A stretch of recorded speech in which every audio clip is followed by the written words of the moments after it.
Peace and blessings upon everyone.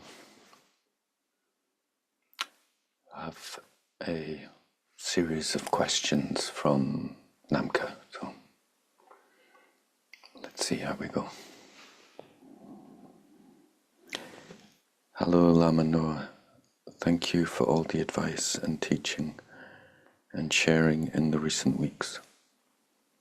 The main question is, will sincere reliance on the Guru help to purify intention?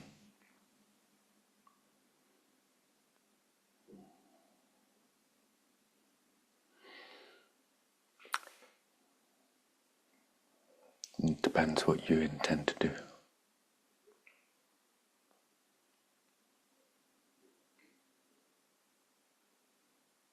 We could say that intention is an expression of our love.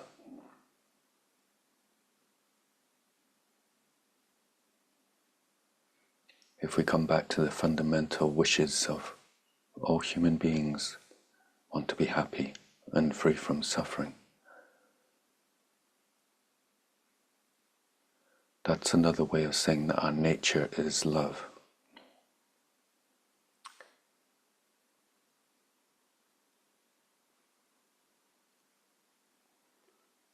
And the expressions of creation and what attracts us to those certain expressions is the core of beauty, or what we find beautiful. And that evolves over time as we mature, as hopefully mature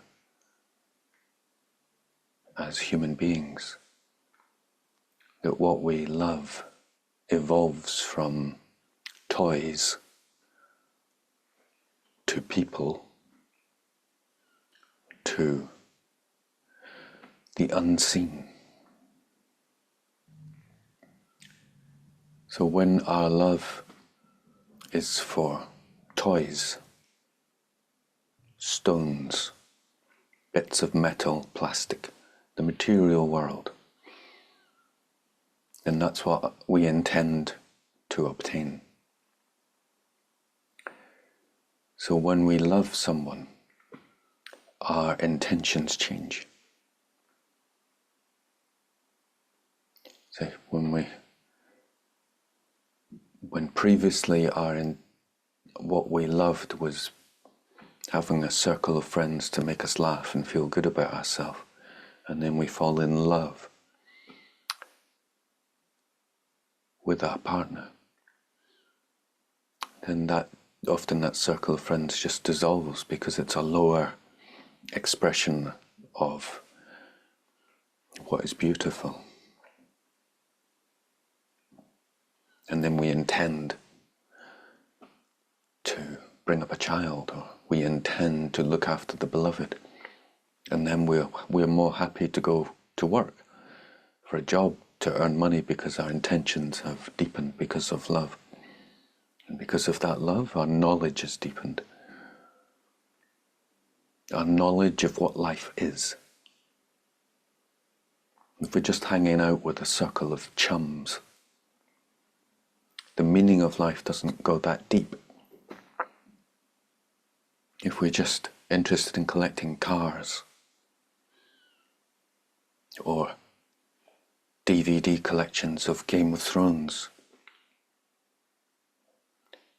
it doesn't go that deep.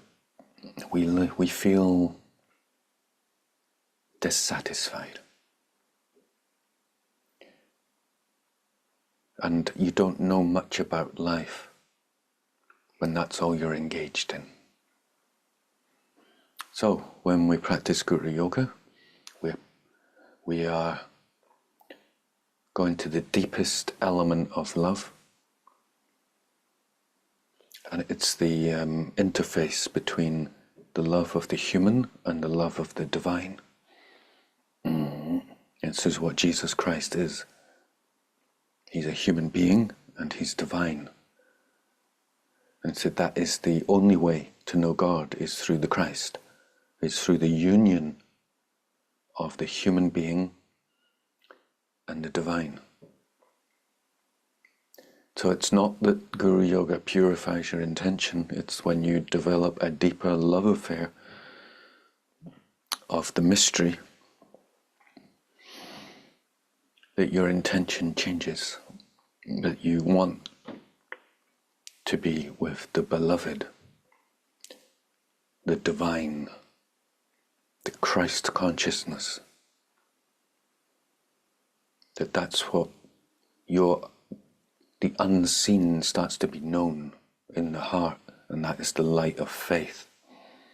And that's transcendent of all the materialistic love affairs that we've previously had. And we're starting to move into a realm where the very self is transcended in that love affair.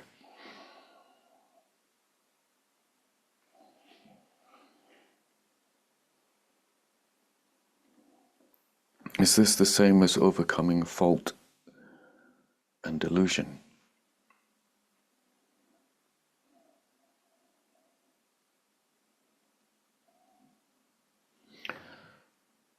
Receiving the blessings helps us overcome our faults and delusions. And the guidance from the gurus helps us overcome our faults and delusions. But ultimately, we have to overcome our faults and delusions. Is the nature of delusion that we can't become undeluded by ourselves? There is no self. So it's this interconnected phenomenon. There is no separate self standing outside. That's the problem. Yeah. So part of the practice of Guru Yoga is understanding we're interdependent. And we fall in love with that which is us, but at the moment doesn't appear to be us. That's part of our ignorance, is that we just love what's arising to the name I. And as a result of that, we engage in all the negative actions. And ultimately, it's done by the real. What we can do, we do. That's our job on the spiritual path, is to tame our lower self to the best of our ability. We don't think someone can just come in and wipe that away for us. But in the interconnectedness, we start to understand that the way we thought we were was deluded. And all the way we hoarded ourselves and our wealth and our possessions, and you understand it's delusional, that we're actually interconnected with everyone. We start to understand the higher laws of if we want wealth, we have to give, and things like that. When we purify our intention, does our desire become more in line with love and truth? Yes. When you become, say, more in line with love and truth, the intention changes to higher. When what we intend just now is limited to our understanding of the world. It's interconnected. If we intend, so we may intend to become enlightened. Our understanding of enlightened is not what enlightenment is, but the very intention raises us to gaining deeper knowledges. That deeper knowledges will inform us about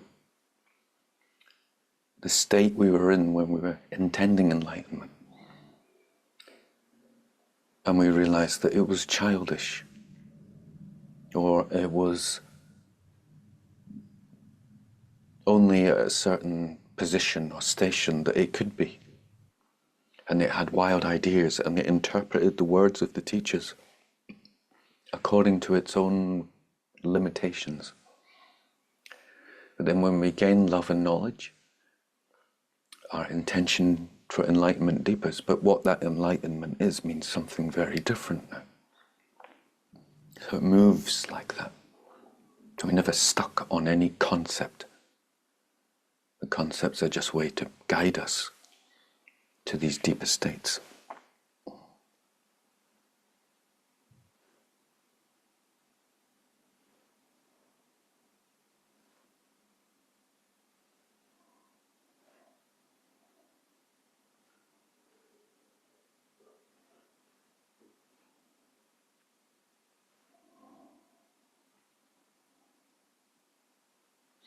I'm really enjoying the chapter on the spiritual guide in Joyful Path.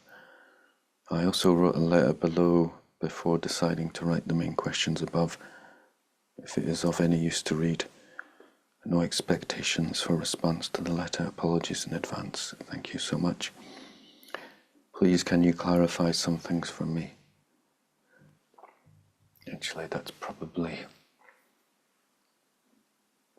a lot just now. We'll look at them maybe another time. So thank you so much for your kindness and your practice. May peace be upon you and your family. And may God touch your heart. Thank you.